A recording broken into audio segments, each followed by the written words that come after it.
Welcome back. সকলকে আবারও স্বাগত জানাই বং টেলিস্কোপের হরর অডিও সিরিজের সম্পূর্ণ নতুন একটি ভয়ঙ্কর এপিসোডে। আজকের ঘটনাটা আমার কাছে এসেছে বাংলাদেশ থেকে। একটা গ্রাম, একটা পরিবার, আর এমন একটি চুক্তি যার দাম কোনো টাকা দিয়ে শোধ করা যায় না। এই ঘটনাটি আমাদের মনে করিয়ে দেয় মানুষ মাঝে মাঝে টাকা, লোভ, নাম আর খ্যাতির জন্য এমন কিছু করে বসে যার মূল্য তাকে সারা জীবন বহন করতে হয়। আজকের ঘটনাটা অদ্ভুত, অস্বস্তিকর এবং ভয়ঙ্কর।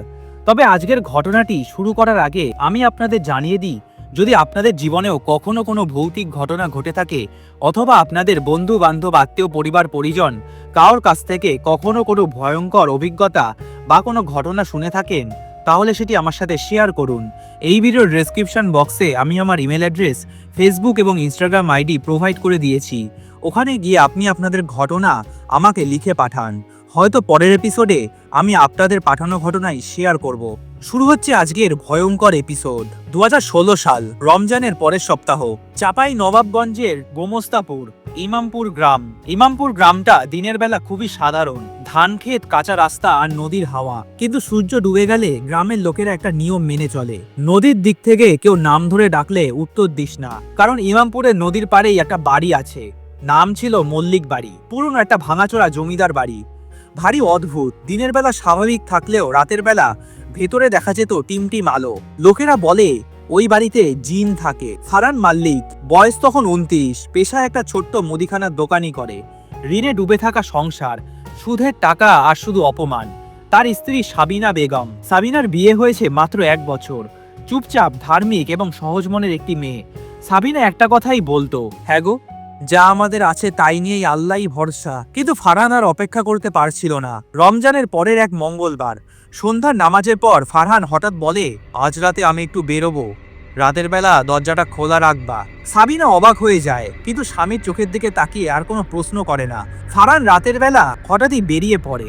ফারহান সঙ্গে নেয় একটা কালো কাপড়ে মোড়া কাগজ, ছাগলের রক্তে ভেজা দড়ি আর একটা ভয়ঙ্কর ছাগলের মাথা।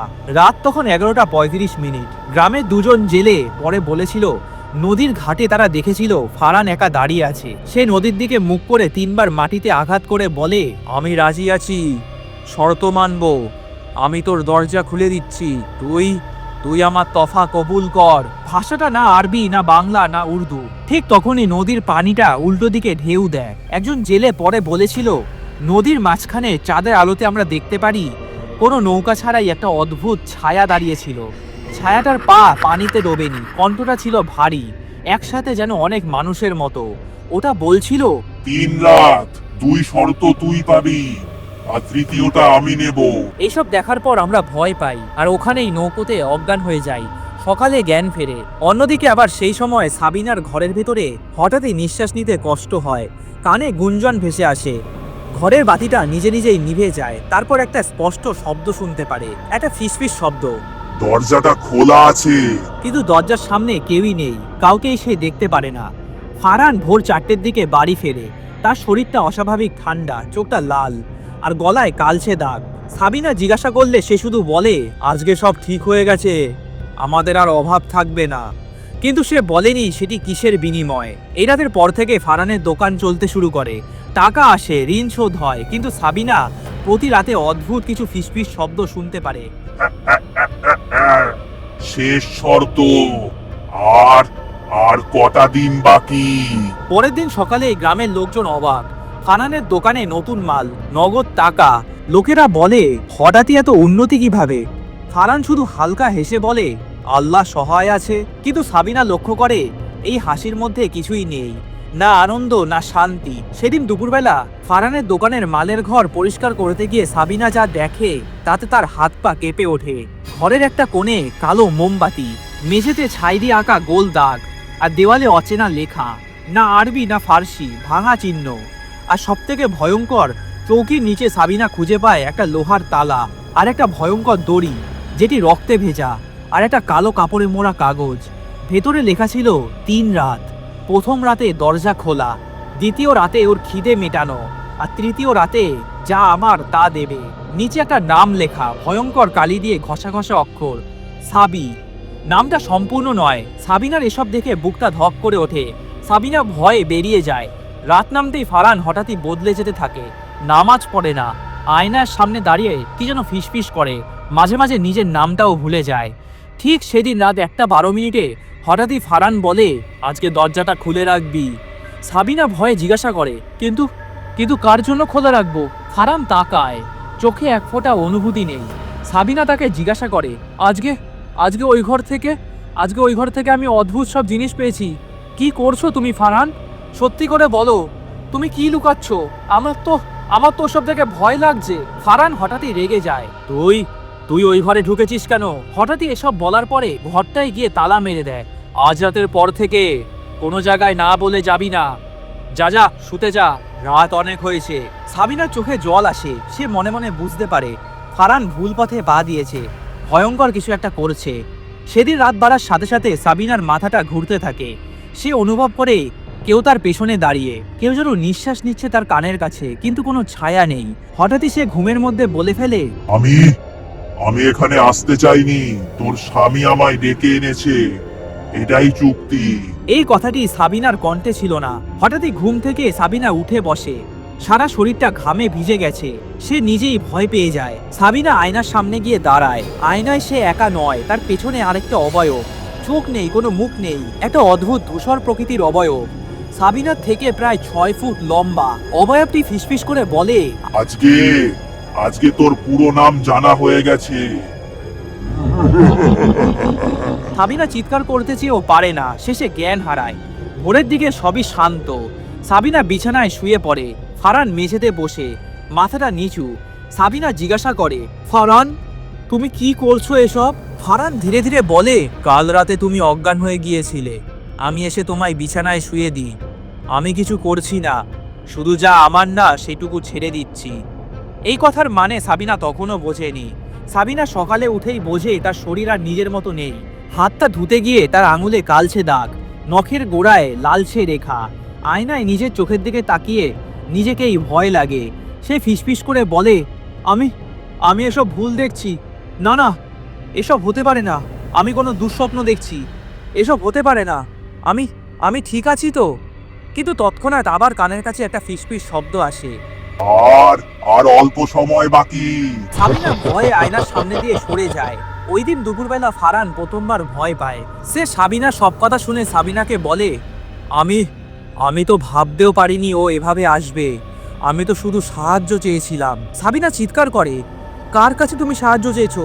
কি চুক্তি করেছো তুমি? ফারহান মুখ নামিয়ে বলে, আমি তো শুধু নাম দেখেছি আর দরজাটা খুলেছি, কিন্তু দামটা পুরোটা বুঝিনি।